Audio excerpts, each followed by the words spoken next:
It's an excellent feeling. It's a culmination of work for many years of the whole team.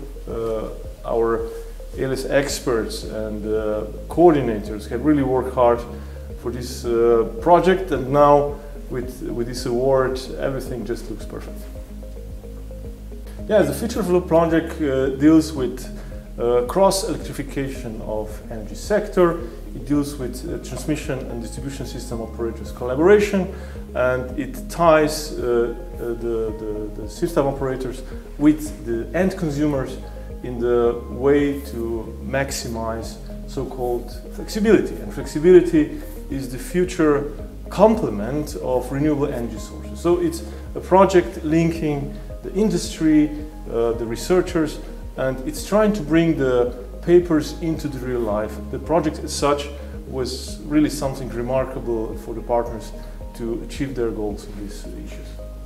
Yes, a FutureFlow project was really targeted to focus on the industrial needs, and it was linking very huge amount of partners with very different layers of focus.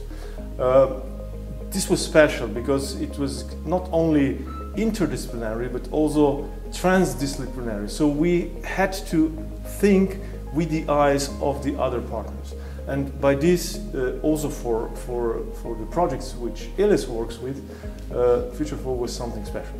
So the most important impact we made is we prepared the partners for the implementation phase. So innovation uptake is a serious step in the development of new technologies, in particular smart grid technologies, which are very demanding.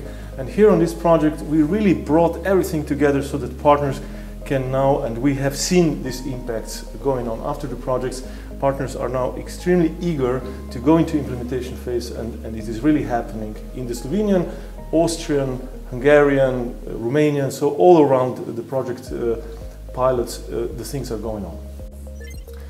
It is not a question easy to answer, but I see this question in the direction of democratization. So yes, we are bringing new stakeholders.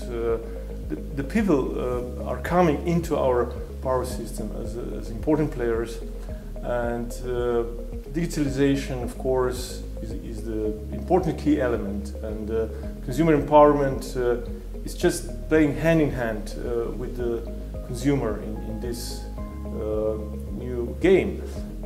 It's very important. It's one of the pillars of the future power systems. We shouldn't forget about some other pillars which are also there, like horizontal systems. We will still need interconnection, we will still need big power systems, or like cross-sector coupling. We will need to collaborate between different power systems and other energy systems. But democratization and customer engagement and also the deep electrification is really important element for the future power system.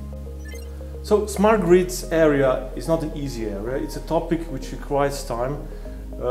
It deals with energy efficiency, and it stands in complement with investments, with traditional investments.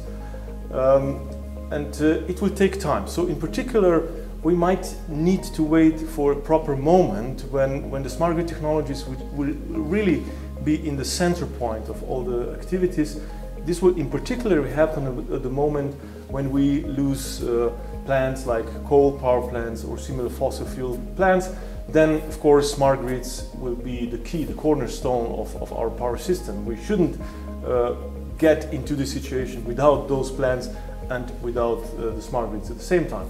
About Slovenian environment and the smart grids, I think we shouldn't be shy.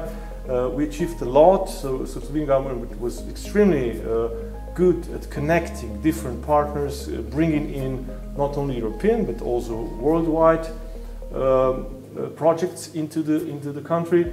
And ELES, of course, was one of the key players here. We used the time and the possibilities we had. So I think together we are not only gaining something for the member states, but I think we also returned a lot to the community outside Slovenia. ISGAN is highlighting the importance of open collaboration, not only within a community like European Union, but also in a wider framework, actually on the world stage. I think with the projects that ELES is working on and with partnerships which we have already established, which are spanning outside the scope of the European Union, we have seen that, in particular, if we talk about the smart grid topics, we have to be inclusive, because we never know where the real example from the field will come first. And we have to track these first examples all over the world. We shouldn't limit our focus only on those member states or countries where we feel that the best technologies are happening. It might be that some member states or some countries outside the European Union will be first to adopt some technology because they will have the best environment. And this is what ISGAN can bring here. So we can actually detect these differences and changes happening in the wider community and bring it into our society. So for the field of smart grids, partnerships and the platforms like ISGAN, and there are many other platforms existing focused on particular areas, are extremely important, because smart grids cannot happen in an isolated mode for any of the stakeholders being engaged in this. What we see as an opportunity for this platform and the importance coming with it is that they can really establish stronger collaborations. Partnerships, which are the key, can expand not only into the area of demonstration projects and pilot projects from the research, but also go into the investment environment. So what we see as a great benefit of these platforms is that in the future we will see a lot of partnership going into the final stage of investment, which will be led by these platforms.